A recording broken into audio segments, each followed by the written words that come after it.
అంతా ఉత్కంఠగా ఎదురుచూస్తున్న ఎమ్మెల్సీ ఎన్నికల ఫలితాల వెల్లడికి 2-3 రోజుల సమయం పట్టే అవకాశం ఉందని అధికారులు చెబుతున్నారు.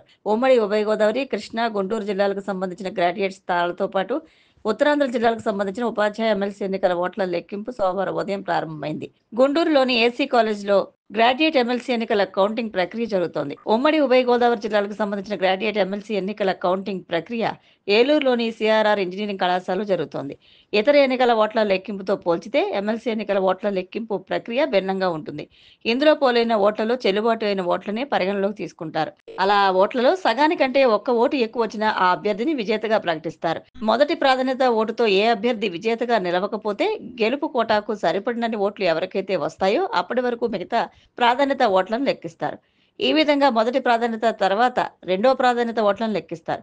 అయితే పోటీ చేసిన అభ్యర్థుల్లో అందరికన్నా మొదటి ప్రాధాన్యత ఓట్లు తక్కువ వచ్చిన అభ్యర్థి నుంచి జాబితా నుంచి తొలగిస్తారు. అలా తొలగిస్తూ చివరికి విజేతను ప్రకటిస్తారు.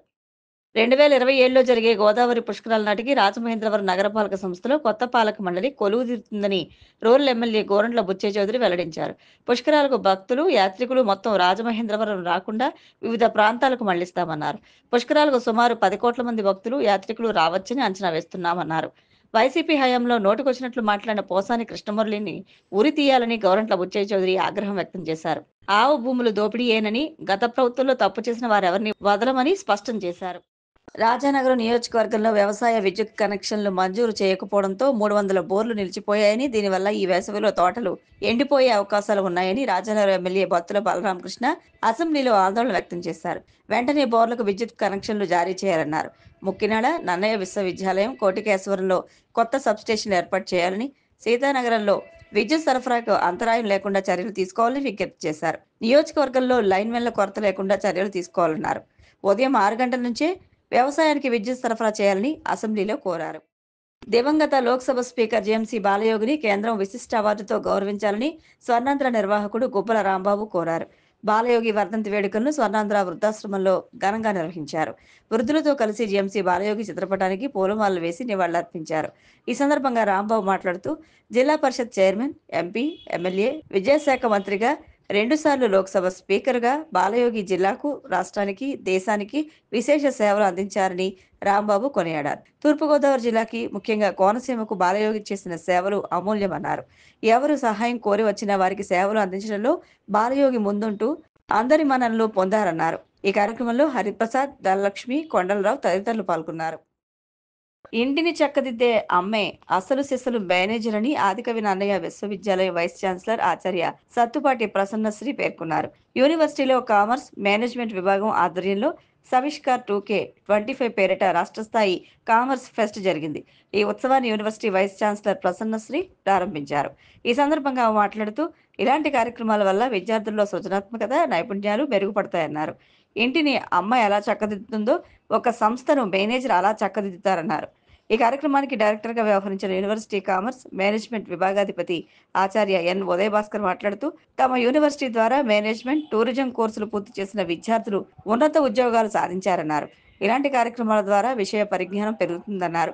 విశిష్ట అతిథిగా పాల్గొన్న LIC senior divisional manager K Sandhyarani మాట్లాడుతూ జీవితంలో అస్థిరత, అనిశ్చితి, సంక్లిష్టత, సందిగ్ధత ఉంటే ఎన్ని ఆటుపోట్లనైనా తట్టుకుని ఉన్నత స్థాయికి చేరుకుంటారన్నారు. మరో విశిష్ట అతిథి గెయిల్ హెచ్ఆర్ మేనేజర్ వైవి మూర్తి మాట్లాడుతూ ఇలాంటి కార్యక్రమాల ద్వారా మనకు కావలసిన నైపుణ్యాలు, మానవ సంబంధాలు పెరుగుతాయన్నారు. వివిధ ప్రాంతాలకు చెందిన విద్యార్థులు, అధ్యాపకులు ఈ కార్యక్రమంలో పాల్గొన్నారు. బొమ్మూరులోని doctor BR Ambedkar GMR polytechnic కళాశాల అభివృద్ధికి తమ వంతు కృషి చేస్తామని పూర్వ విద్యార్థులు అసోసియేషన్ సభ్యులు బోరుగడ్డ జోసెఫ్, శ్రీనివాస్, రాజ్ కుమార్లు తెలిపారు. బొమ్మూరులోని జిఎంఆర్ పాలిటెక్నిక్ కళాశాలలో 1987, 2021 వరకు చదువుకున్న పూర్వ విద్యార్థులు ఆత్మీయ సమ్మేళనం ఘనంగా నిర్వహించారు. పూర్వ విద్యార్థులు principal V Nageswararao, computer, mechanical, electrical విభాగాల అధిపతులతో కలిసి కళాశాల అభివృద్ధిపై చర్చించారు.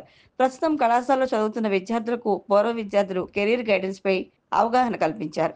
ఈ సందర్భంగా పూర్వ విద్యార్థుల అసోసియేషన్ ఉపాధ్యక్షుడు బోరుగడ్డ జోసెఫ్, కోశాధికారి కొంబత్తు శ్రీనివాస్, రాజ్ కుమార్లు మాట్లాడుతూ అసంపూర్తిగా నిలిచిపోయిన హాస్టల్ భవనాన్ని పూర్తి చేయడంతో పాటు ల్యాబ్స్ పరికరాలకు ప్రభుత్వం వెంటనే స్పందించి తగిన నిధులు విడుదల చేస్తే విద్యార్థుల భవిష్యత్తుకు దోహదపడుతుందన్నారు. 2015లో పూర్వ విద్యార్థుల ద్వారా ఆర్ఓ ప్లాంట్ ఏర్పాటు చేయడం చేశామని, అన్ని డిపార్ట్మెంట్ ల్యాబులను ఆధునీకరించడంతో పాటు తరగతి గదులలో మంచినీటి సదుపాయం కల్పిస్తామని హామీ ఇచ్చారు. పన్ను బకాయిలను వెంటనే చెల్లించాలని నగరపాలక సంస్థ కమిషనర్ కేతన్ గర్గ్ విజ్ఞప్తి చేశారు. లేని పక్షంలో నగరపాలక సంస్థ చట్టంలో నిర్దేశించిన ప్రకారం అత్యవసర సర్వీసులైన కుళాయి కనెక్షన్లు మరియు విద్యుత్ కనెక్షన్లు నిలుపుదల చేయడమే కాక ఆస్తి జప్తుకి చట్ట ప్రకారం చర్యలు తీసుకుంటామని హెచ్చరించారు. పన్ను చెల్లింపుదారుల సౌకర్యార్థం రాజమహేంద్రవరం నగరపాలక సంస్థ నందు ఏర్పాటు చేయబడిన కౌంటర్లతో పాటు నగరంలోని ప్రకాష్ నగర్ మీ సేవా కేంద్రం, సీతంపేట మీ సేవా కేంద్రం, కోటిపల్లి బస్టాండ్ మీ సేవా కేంద్రం, వియ్యలపురం, నారాయణపురం, బొగ్గుల దిబ్బ, బర్మా కాలనీ, సచివాలయాల్లో అదనపు కౌంటర్లు ఏర్పాటు చేసినట్లు వెల్లడించారు. మార్చి 3న వన్యప్రాణుల దినోత్సవం సందర్భంగా ప్రత్యేక కథనాన్ని వీక్షించండి. వనాలు, వన్యప్రాణులతోనే మానవ జీవితం ముడిపడి ఉంది. ప్రపంచంలో జీవ వైవిధ్యం సజావుగా ఉంటేనే భూమి మీద మనుషుల మనుగడ సజావుగా ఉంటుంది. జీవులు పరస్పరం ఆధారపడి జీవిస్తాయి. ఒక చైన్ మాదిరిగా ఉండే జీవ వైవిధ్యాన్ని కాపాడే వన్యప్రాణులు ఒక్కొక్కటే కనుమరుగైపోతుంటే చివరకు మనిషి మనుగడే ప్రశ్నార్థకంగా మారే పరిస్థితులు తలెత్తుతాయి. మనుషుల స్వార్థానికి, అరణ్యాలకు, తద్వారా వన్యప్రాణులకు ఆపద ఏర్పడుతోంది. భారతదేశంలో ప్రమాదం అంచుల్లో ఉన్న 132 జీవజాతులు ఉన్నట్లు ఇటీవల అంతర్జాతీయ నివేదికలు వెల్లడించాయి. అయితే ఒక అంతర్జాతీయ నివేదిక ప్రకారం 1750 నాటి నుంచి ఇప్పటి వరకు భారత భూభాగంపై కనిపించిన వన్యప్రాణి జాతుల్లో 4, వృక్ష జాతుల్లో 18 పూర్తిగా అంతరించిపోయాయి. దాదాపు 6.5 కోట్ల ఏళ్ల కిందట గ్రహ శకలాలు భూమిని తాకిన ఫలితంగా అప్పటి వరకు భూమి మీద మనుగడ సాగించిన భారీ జీవులైన డైనోసార్లు పూర్తిగా అంతరించిపోయాయి. మన జాతీయ జంతువుగా గర్వంగా చెప్పుకునే బెంగాల్ పులి, గంగా నది డాల్ఫిన్, గరియాల్ జాతికి చెందిన మొసలి, కొంగ జాతికి చెందిన ఇండియన్ బస్టర్డ్, ఖడ్గమృగం, కృష్ణ జింక, అడవి గాడిద, నీటి బర్రె, ఏనుగు, కోతి, రేచు కుక్క, రెడ్ పాండా వంటివి కూడా ఉన్నాయి. జంతు జాతుల్లో పాండా వంటివి కూడా ఉన్నాయి. జంతు జాతుల్లో పులులు, సింహాలు, ఏనుగులు, ఖడ్గమృగాలు వంటి వాటితో పాటు రాబందులు, కోతి, రేచుకుక్క, రెడ్ పాండా వంటివి కూడా అంతరించిపోయే జాతుల్లో ఉన్నాయి. హిమాలయన్ తోడేలు, చైనీస్ పంగోలిన్, కాశ్మీర్ జింక, రెడ్ పాండా, కస్తూరి మృగం, అడవి దున్న, జడల బర్రె, నీలగిరి తహర్, వానరాల జాతికి చెందిన లయన్ టెయిల్డ్ మకాక్, జంగు పిల్లి, మంచు చిరుత, నీలగిరి మార్టెన్, ఎలుగు జాతికి చెందిన సన్బేర్ వంటి జంతువులు కనుమరుగయ్యే స్థితిలో ఉన్నాయి. జలచరాల్లో గంగా డాల్ఫిన్, గరియాల్ మొసలి వంటి వాటితో పాటు ఆలివ్ రిడ్లే తాబేలు, అస్సాం తాబేలు, కీలెట్ బాక్స్ తాబేలుతో పాటు fin whale, blue whale, knife tooth sawfish, red line torpedo barb, golden mahseer మత్స్య జాతులు కూడా ఉన్నాయి. పడమటి కనుమల్లో కనిపించే బ్రాంచ్ బ్యాక్ పాము, పూనా బల్లి, కొండ బల్లి, ట్రావెన్కోర్ పాము వంటి సరీసృపాలు దాదాపు అంతరించిపోయే పరిస్థితుల్లో ఉన్నాయి.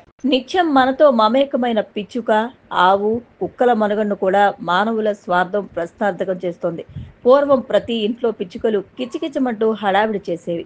వాటి కోసం ఇళ్లలో వరి కంకులతో గూళ్లు ఏర్పాటు చేసేవారు. ఈ ఆధునిక సెల్ ఫోన్ల కాలంలో పిచ్చుకల జాడే అరుదైపోయింది. కోట్లాది జనాభా ఉన్న భారతదేశంలో ప్రతి వ్యక్తికి దాదాపు సెల్ ఫోన్ నిత్యావసరంగా మారిపోయింది. సెల్ టవర్ల నుంచి వచ్చే రేడియేషన్ కారణంగా పిచ్చుక జాతి దాదాపు అంతరించిపోయింది. అలాగే మాంసం, కొవ్వుల కోసం హిందువులకు పవిత్రమైన గోవులను వధిస్తున్నారు. గోవుల వ్యాపారం, మాంస విక్రయాలు కార్పొరేట్ స్థాయిలో జరుగుతూ ఉండడం ఆందోళన కలిగిస్తోంది. కుక్కలను నియంత్రించాల్సిన అధికార యంత్రాంగమే వాటిని అనధికారికంగా హతం చేస్తోంది. అభివృద్ధిలో భాగంగా రవాణా అవసరాల కోసం అటవీ ప్రాంతాల గుండా రోడ్లు నిర్మిస్తున్నారు. కొన్ని ప్రాంతాల్లో అడవులను ఆనుకుని పరిశ్రమలు, వ్యాపార సంస్థలు వెలుస్తున్నాయి. దీనివల్ల అడవిలో ఉండాల్సిన జంతువులకు ఆవాసాలు కరువై జనావాసాల మధ్యకు చేరుకుని ప్రాణాపాయ స్థితికి చేరుతున్నాయి. చిత్తూరు, విజయనగరం వంటి ప్రాంతాల్లో ఏనుగుల గుంపు జనావాసాల మధ్యకు ఈ విధంగానే చేరుతున్నాయి. తిరుపతి వంటి అటవీ ప్రాంతాలకు దగ్గరగా ఉండే జనావాసాల్లోకి చిరుతలు, జింకలు, దుప్పులు వంటివి వస్తున్నాయి. తమ పొలాలు ధ్వంసం చేస్తున్నాయని, చిరుతల కారణంగా ప్రాణాపాయం ఉందని స్థానికులు ఆందోళన వ్యక్తం చేస్తున్న నేపథ్యంలో వాటిని పరిరక్షించేందుకు అటవీ శాఖ కోట్లాది రూపాయలు వెచ్చిస్తోంది. చేతులు కాలాక ఆకులు పట్టుకునే కన్నా సాధు జంతువులైన జింకలు, దుప్పులు, ఏనుగుల వంటి వాటి కోసం అడవుల్లోనే పచ్చిక బయళ్లు, పండ్ల చెట్లు, నీటి ఆవాసాలు అభివృద్ధి చేస్తే అవి అడవిలోనే హాయిగా జీవిస్తాయి. వాటిని వేటాడి జీవించే పులులు, ఇతర క్రూరమృగాలు కూడా అడవిని వదిలి బయటకు వచ్చే అవకాశాలు ఉండవని నిపుణులు సూచిస్తున్నారు.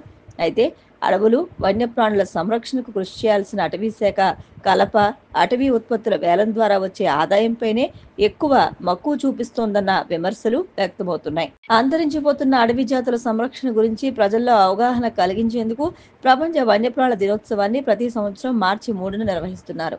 మానవుల స్వార్థం కారణంగా అరణ్యాలని ఆవాసం చేసుకున్న అసంఖ్యాకమైన వన్యప్రాణుల మనుగడకు ముప్పు వాటిల్లుతోంది. దాదాపు 10 లక్షలకు పైగా జాతులకు చెందిన వన్యప్రాణులు అంతరించిపోయే పరిస్థితుల్లో ఉన్నాయని ఐక్యరాజ్య సమితి సహా పలు అంతర్జాతీయ సంస్థలు హెచ్చరికలు చేస్తున్నాయి. భారతదేశంలోనూ వన్యప్రాణుల పరిస్థితి ఇందుకు భిన్నంగా లేదు. వన్యప్రాణులు ఒక్కొక్కటే అంతరించిపోతూ ఉంటే చివరకు మనిషి మనుగడకే ముప్పు తప్పదని కూడా చెబుతున్నాయి. ప్రపంచంలోని దాదాపు 60% పైగా జీవ వైవిధ్యానికి ఆశ్రయం కల్పిస్తున్న 17 దేశాలలో భారత్ ఒకటి. భారతదేశంలో దాదాపు 551 వన్యప్రాణుల అభయారణ్యాలు, 18 జీవ వైవిధ్య అభయారణ్యాలు, 104 నేషనల్ పార్కులు ఉన్నాయి. వన్యప్రాణులను, జీవ వైవిధ్యాన్ని కాపాడడానికి ప్రభుత్వం వీటిని ఏర్పాటు చేసింది. స్థూలంగా చూసుకుంటే దేశంలోని 5.1% భూభాగాన్ని, 1.65 లక్షల చదరపు కిలోమీటర్ల విస్తీర్ణాన్ని మన ప్రభుత్వం వన్యప్రాణుల రక్షణ కోసం ఉపయోగిస్తోంది. మన దేశంలోని పడమటి కనుమలు, తూర్పు హిమాలయ ప్రాంతం, భారత్ బర్మా సరిహద్దు ప్రాంతాలు 3 ప్రపంచంలోనే గొప్ప జీవ వైవిధ్యానికి ప్రతీకలుగా చెప్పవచ్చు. ప్రపంచంలోని పాలిచ్చే జీవుల్లో 7.6%, ఉభయచరాల్లో 14.7%, పక్షి జాతులు 6%, సరీసృపాలు 6.2%, పూలు పూసే వృక్ష జాతులు 6% భారత భూభాగంలో ఉన్నాయి. ఇన్ని విశేషాలు ఉన్నా ప్రపంచంలో చాలా చోట్ల మాదిరిగానే మన దేశంలోనూ వన్యప్రాణుల మనుగడకు పూర్తి భరోసా ఇచ్చే పరిస్థితులు ఏమీ లేవు. ఈ పరిస్థితుల కారణాలు అనేకం. మనుషులు అడవులను అడ్డగోలుగా ఆక్రమించుకోవడం, ఎన్ని నిషేధాజ్ఞలు అమలులో ఉన్నా వన్యప్రాణులను యథేచ్ఛగా వేటాడడం, ఖనిజ ఆయిల్ ఇంధనాలను, రసాయనిక ఎరువులు, పురుగు మందులను యథేచ్ఛగా వాడటం వంటి చర్యలతో ప్రకృతి సమతుల్యత గతి తప్పి వన్యప్రాణుల మనుగడకు ప్రమాదం కలుగుతోంది. ఆర్థిక వ్యవస్థలు, జీవనోపాధి, ఆహార భద్రత, ఆరోగ్యం, జీవన నాణ్యతలకు సంబంధించిన పునాదులకు మానవులే హాని చేసుకుంటున్నారు. మితిమీరిన చేపల వేట, ప్లాస్టిక్ వ్యర్థాలు వంటి వాటితో చివరకు సముద్రాలను కూడా దారుణంగా నాశనం చేస్తున్నారు.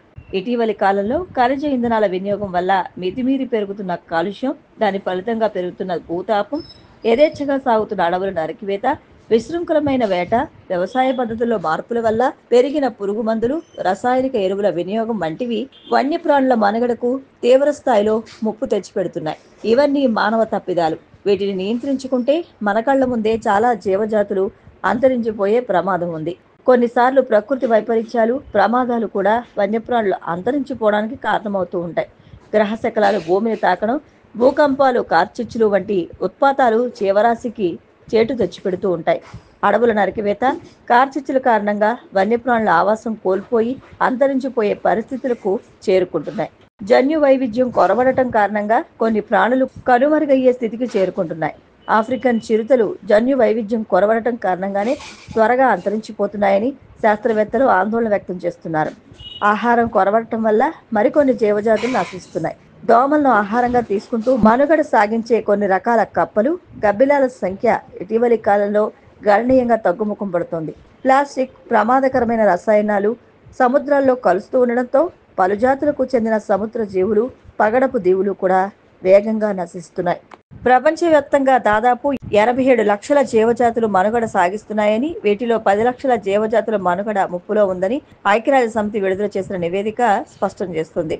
ప్రపంచంలోని 50 ప్రధాన దేశాల ప్రభుత్వాలు, శాస్త్ర పరిశోధన సంస్థల నుంచి సేకరించిన వివరాలతో 145 మంది శాస్త్ర నిపుణులు 1500 పేజీలతో ఈ నివేదికను రూపొందించారు. నవ సహస్రాబ్దిలో ఐక్యరాజ్య సమితి నిర్దేశించుకున్న ప్రపంచ సుస్థిరాభివృద్ధి లక్ష్యాలను చేరుకోవాలంటే 2030 నాటికి భూమి మీద మనుగడ సాగిస్తున్న వాటిలో ప్రమాదం అంచుల్లో ఉన్న 30% జీవజాతులను కాపాడుకోవాలని, 2050 నాటికి అంతరించిపోయే స్థితిలో ఉన్న వాటిలో 50% జీవజాతులను రక్షించుకోవాలని నిపుణులు పిలుపునిస్తున్నారు. శతాబ్ది వ్యవధిలోనే మన దేశంలో పులుల సంఖ్య 95% పైగా కనుమరుగవడంతో ప్రభుత్వం 1972లో పులులను కాపాడుకోవడానికి ప్రాజెక్టు టైగర్ను ప్రారంభించింది. అదే ఏడాది వన్యప్రాణి పరిరక్షణ చట్టాన్ని అమలులోకి తీసుకువచ్చింది. ప్రాజెక్టు టైగర్ ఇప్పుడిప్పుడే కొంత ఆశాజనకమైన ఫలితాలను ఇస్తూ ఉండటం శుభ పరిణామం. దంతాల కోసం ఏనుగుల వేట విచ్చలవిడిగా సాగడంతో ఏనుగుల మనుగడకు ముప్పు వాటిల్లే పరిస్థితులు తలెత్తిన నేపథ్యంలో 1992లో ప్రభుత్వం ప్రాజెక్ట్ ఎలిఫెంట్ను ప్రారంభించింది. అదే రీతిలో మొసళ్ళు, తాబేళ్ల పరిరక్షణ కోసం ప్రత్యేకమైన ప్రాజెక్టులను ప్రారంభించింది. ఇటీవలి కాలంలో ప్రభుత్వం రాబందుల పరిరక్షణ కోసం, ఖడ్గమృగాల పరిరక్షణ కోసం కూడా ప్రత్యేక ప్రాజెక్టులను ప్రారంభించింది. ప్రభుత్వాలు వన్యప్రాణుల పరిరక్షణ కోసం ఎన్ని కార్యాచరణ ప్రణాళికలు రూపొందించుకుని అమలులోకి తెచ్చినా ఖనిజ, ఇంధన వినియోగాన్ని గణనీయంగా తగ్గించకుండా జీవ వైవిధ్యాన్ని దీర్ఘకాలంలో కాపాడుకోవడం సాధ్యం కాదని శాస్త్రవేత్తలు హెచ్చరిస్తున్నారు.